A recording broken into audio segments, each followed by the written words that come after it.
उससे हैक करके तो उसमें से पैसे 3 घंटे की ट्रेनिंग होती है, आपके पैसे तो वैसे ही मर जाने हैं। सारी बैंक डिटेल्स उनके पास चली जाती हैं, पिछला सारा हिसाब यूनिवर्सिटी खोल देती है।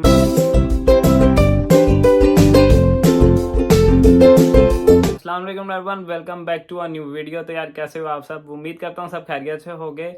तो यार आज हम बात करने वाले हैं कि भाई यूके में आने के बाद आपके साथ कैसे कैसे स्कैम हो सकते हैं, और इसमें एक स्कैम मैं ऐड करूंगा। वो स्कैम ना कहो, वो बेसिकली आपकी गलती भी होती है। तो वो जो आपकी होम कंट्री में भी हो सकता है, बेशक किसी भी कंट्री से आ रहे हो, पाकिस्तान, इंडिया, नेपाल, बांग्लादेश, तो वो आपके साथ किसी कंट्री में भी हो सकता है, और वो गलती आपकी है बेसिकली। तो आज वो गलती भी बीच में मैं ऐड करूंगा, और जो स्कैम्स यहाँ पर हो रहे हैं वो भी मैं आपको बता दूं, ताकि यार यहाँ पे आने के बाद आपके साथ कोई ऐसा हादसा ना आ जाए, क्योंकि वो सारे हादसे नुकसान वाले हैं, टोटली पैसे वेस्ट होने वाले हैं उसमें बात है। तो ये बातें यार यहाँ पे आके बिल्कुल याद रखना। तो बात करते हैं पहले स्कैम से। भाई पहला स्कैम यहाँ पे होता है आपके बैंक कार्ड से। बैंक कार्ड से कैसे होता है यार? यहाँ पे सब कुछ सिक्योर होता है, मैं पहले ही बता दूं, किसी चीज़ की आपको टेंशन लेने वाली बात नहीं है। लेकिन ये सीन मेरे सामने हुआ है, तो मुझे इस वजह से अंदाज़ा हुआ है, लेकिन मेरे साथ ना हो, क्योंकि मैं तो वैसे ही बहुत डरपोक बंदा हूँ। मेरे साथ हुआ तो यकीन मानो मैं कोई ऐसी उल्टी सीधी हरकत कर भी सकता हूँ।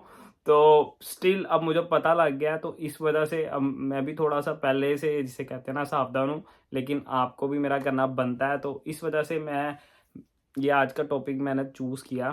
तो अब बैंक में आपके साथ कैसे हो सकता है यार? यहाँ पर आपको कॉल आती है, वो कॉल पे बेसिकली आपको कहेगा कि यार आपके बैंक से इतनी ट्रांजैक्शन अभी गई है, अब वो आपने की है। तो आप सोच ही पड़ जाएंगे कि यार मुझे तो कोई नोटिफिकेशन नहीं आया या कुछ ऐसे ही। उसने कहा अगर आपने किया तो भाई एक का बटन दबा दें। जैसे ही आपने एक का बटन दबाना है, वैसे ही आपकी सारी बैंक डिटेल्स उनके पास चली जाती हैं। अब ये पता नहीं स्कैम उन्होंने कैसे बनाया हुआ, कैसे डिटेल जाती है, अब इतना डीप मुझे नहीं पता। लेकिन मेरे सामने ऐसे हुआ, अंकल को कॉल आई, तो उसने उसकी बात सुनी, बात सुन के कॉल काट दी। तो मैंने पूछा, तो उसने कहा कि यार ये यहाँ पे ना ऐसे स्कैम करते हैं। तो अगर मैं अभी, मुझे कह रहा था वन प्रेस करो, वन मैं प्रेस करता तो मेरी सारी बैंक डिटेल वहाँ चली जानी थी, और जो मेरा उसने बैंक का अकाउंट है वो उससे हैक करके तो उसमें से पैसे निकाल सकता है। तो यार ये गलती आपने बिल्कुल भी नहीं करनी। आपकी जो भी ट्रांजेक्शन होगी, आपको उसी टाइम आपके जो नोटिफिकेशन होता है ना मोबाइल में, वो भी मिल जाता है, और आप अपने बैंक अकाउंट, यहाँ क्योंकि यहाँ पे ऑनलाइन बैंकिंग है, आप उसी टाइम चेक कर सकते हो। तो ये गलती बिल्कुल भी ना करना। उसे कहना भाई मैं आपको बाद में कॉल करता हूँ, काटो, बैंक चेक करो, अगर कोई मसला पड़ता है तो बैंक की हेल्पलाइन पे कॉल करो, ना कि उस बंदे को। तो ऐसा बिल्कुल होता नहीं है, तो आपने कभी भी वन प्रेस नहीं करना। सेकंड स्कैम आपके साथ कैसे हो सकता है यार? देखो, जब यहाँ पे आते हो तो बेसिकली आपको किस चीज़ की ज़रूरत होती है? अकोमोडेशन की। तो यार अकोमोडेशन के लिए मैं हमेशा यही कहता हूँ कि अकोमोडेशन बुक करके आओ, और अगर आपको नहीं मिलता तो यार या तो कोई होटल बुक कर लो, कोई सस्ता सा देख लो। जहाँ इतने पैसे लगा दिए सेफ्टी के लिए, आप कोई सस्ता सा होटल बुक कर लो, एक वीक के लिए कर लो। वो करने के बाद यहाँ आके उस वीक में आप अकोमोडेशन ढूंढ सकते हो। उसके लिए मैंने काफ़ी ऑप्शन था, बहुत बार बताई हुई हैं, फिर बता देता हूँ। आप अम्बर स्टूडेंट पर ट्राई कर सकते हो, आप स्पेयर रूम पे ट्राई कर सकते हो, आप फेसबुक मार्केट पे ट्राई कर सकते हो, अपने यूनिवर्सिटी के ग्रुप्स में चेक कर सकते हो। तो ये सब तरीके कॉमन है, मिल भी जाती है, क्योंकि आजकल यहाँ पे बहुत शॉर्टेज है। मैंने अपनी पिछली वीडियो में भी बताया था, क्योंकि मैं भी एज अ स्टूडेंट यहाँ पे हूँ, तो मैं ये बात बहुत फील कर रहा हूँ कि भाई अकोमोडेशन बहुत शॉर्ट है। अब मैं आपको कहूँ नहीं जी आ जाओ अकोमोडेशन बहुत है, ऐसे वैसे तो बिल्कुल ऐसा सीन नहीं है, अकोमोडेशन बहुत शॉर्ट है। तो यार अपनी अकोमोडेशन का मसला हल करके आना, क्योंकि यहाँ पे इसी चीज़ का स्कैम सबसे ज़्यादा आ रहा है। क्योंकि आप लोग साथ जाते हो, मैं अपने दोस्त की मिसाल देता हूँ।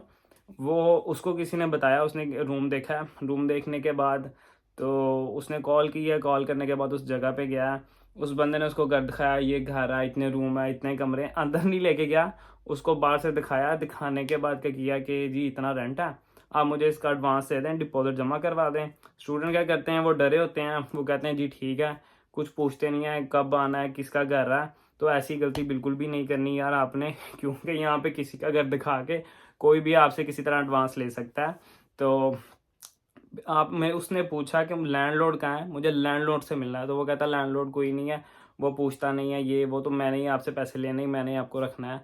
तो ऐसी गलती बिल्कुल भी नहीं करनी है, आपने मेन लैंडलॉर्ड से मिलना है, और मिलके उससे बात करनी है। वो थर्ड पार्टी बंदा बनता है, तो ठीक है, कोई ऐसा मसला नहीं है। अगर वो बीच में से कमीशन भी लेता है तो कोई इशू नहीं है। लेकिन मेन क्या है, आपने लैंडलॉर्ड से मिलना है, ठीक है। अगर आप नहीं मिलते और उसको बाहर ही पैसे दे देंगे तो यार वो बाहर से ही रफू चक्कर हो जाएगा और बाद में किसी और को बेवकूफ़ बना देगा। आपके पैसे तो वैसे ही मर जाने हैं। तो ये वाली बेवकूफ़ी आपने बिल्कुल भी नहीं करनी। थर्ड स्कैम यहाँ पे आपके साथ क्या होता है, अकोमोडेशन आपने ले लिया, अकोमोडेशन के बाद आपको क्या चाहिए होती है, जॉब। तो यार जॉब के लिए यहाँ पर हर बंदा पहले यही प्रेफर करता है कि यार मैं कोई कैश पे जॉब ढूंढ लूँ। तो यार ये सबसे बड़ी बेवकूफ़ी है। आपने सबसे पहले अपनी एनआई की जॉब को सिक्योर करना है, क्योंकि वो जो जॉब है, एक तो पहली बात गारंटीड मैं अब कहता हूँ कि आपके पैसे मरेंगे नहीं। बेशक आप वो काम करके छोड़ दो, यहाँ पे हर चीज़ का कॉन्ट्रैक्ट होता है। तो अगर आपका वहाँ कॉन्ट्रैक्ट भी है, कॉन्ट्रैक्ट टूट भी जाए, आप वो जॉब छोड़ भी दो, आपको फिर भी वो पैसे मिलने ही मिलने हैं, ठीक है। तो आपने वो वाली जॉब अपनी पक्की रखनी है, क्योंकि आपका जो वहाँ से 600 से 800 पाउंड के दरमियान आना ही आना है। आपका कम से कम नेक्स्ट मंथ का रेंट तो बनेगा ना, जो आपने देना है, आपको घर से नहीं मंगवाना पड़ेगा। तो आपने यही सबसे पहले प्रायोरिटी रखनी है कि यार एनआई की जॉब को पक्का रखो। अब आपके साथ स्कैम क्या आता है, आप लोग भागते हो यहाँ पे कैश के साथ। अब ये भी मेरे कुछ दोस्तों के साथ भी हो गया है, और कुछ जो मुझे रैंडम भी मिले हुए हैं ना, मैंने उनसे भी बहुत बार सुना हुआ है। इवन बिल्कुल स्टार्ट में कुछ मेरे साथ भी हुआ था। तो होता क्या है, यहाँ पर हर चीज़ की होती है ट्रेनिंग। तो आप लोगों ने वो ट्रेनिंग करनी ही करनी है। बेशक आप किसी एनए की जॉब पे चले जाओ, बेशक कैश की जॉब पे चले जाओ, यहाँ पर ट्रेनिंग बिल्कुल लाजमी है, क्योंकि आप ज़ीरो आते हो, ठीक है। तो यहाँ पर आकर आपको काम सीखना पड़ता है, और यहाँ पे ये टेंशन नहीं लेनी मुझे ये नहीं आता, मुझे ये नहीं आता। भाई आपके ने हर चीज़ की हुई है, ठीक है। डिलीवरी जॉब भी की है, बेकरी शेफ भी रहा हूँ, लेकिन मुझे मुझे बेकरी का कख भी नहीं आता था।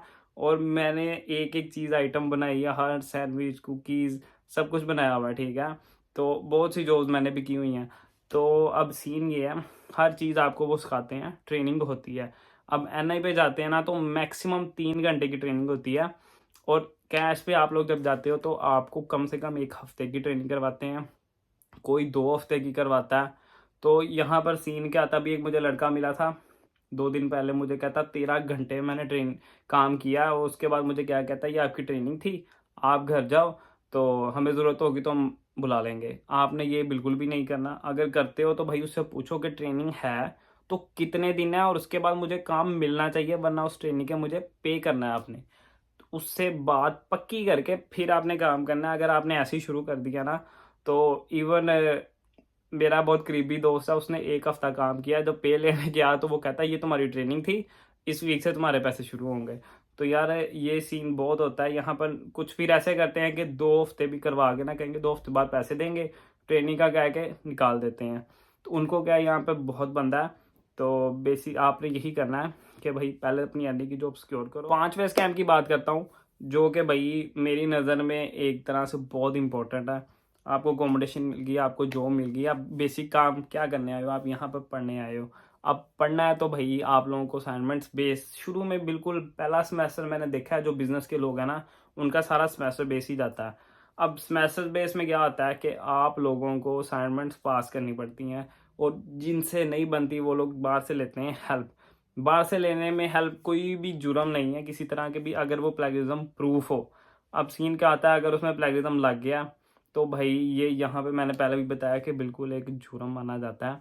तो आप लोग किसी से असाइनमेंट बनवा रहे हो तो ये मैं आपको अब एडवाइस देने वाला हूँ कि आप स्कैम से कैसे बच सकते हैं।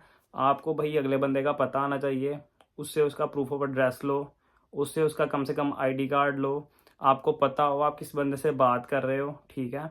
आप कम से कम उससे वीडियो कॉल पे बात कर लो, ताकि आपको पता हो कि यार आईडी कार्ड पे जो शक्ल है वो बंदा रियल है या फेक है। नहीं तो वो कहीं से भी असाइनमेंट उठा के आपको दे देगा, पैसे ले लेगा। जब असाइनमेंट आएगी तो आपका 80% प्लेगरिज्म लगा होगा, और एक तो आपको असाइनमेंट भी गई, आपका वो सब्जेक्ट भी ज़ाया हुआ, और उसके बाद आप पे इंक्वायरी भी लग सकती है। तो इंक्वायरी से बचना है भाई, नहीं तो अगला पिछला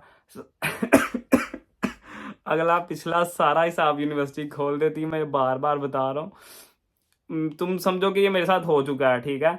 तो भाई इस सीन से आप लोगों ने बचना है, ये सीन बहुत बैड है। तो उम्मीद करता हूँ आप लोगों को कुछ आइडिया हुआ होगा कि कैसे कैसे स्कैम आपके साथ यहाँ पे आगे हो सकते हैं और कैसे कैसे आप लोगों ने उनको टैकल करना है। तो भाई अगर तो वीडियो अच्छी लगी हो तो वीडियो को कर देना लाइक, चैनल पे नए हो तो चैनल को कर देना सब्सक्राइब। वीडियो अच्छी लगी हो तो भाई इंस्टाग्राम पे भी फॉलो कर लेना, रही बात वहाँ पे भी कर लेना, कोई आपको पूछना हो एडवाइस लेनी हो तो वहाँ पे मुझसे पूछ सकते हो। तो मिलते हैं इंशाल्लाह अगली वीडियो में। अल्लाह हाफिज़।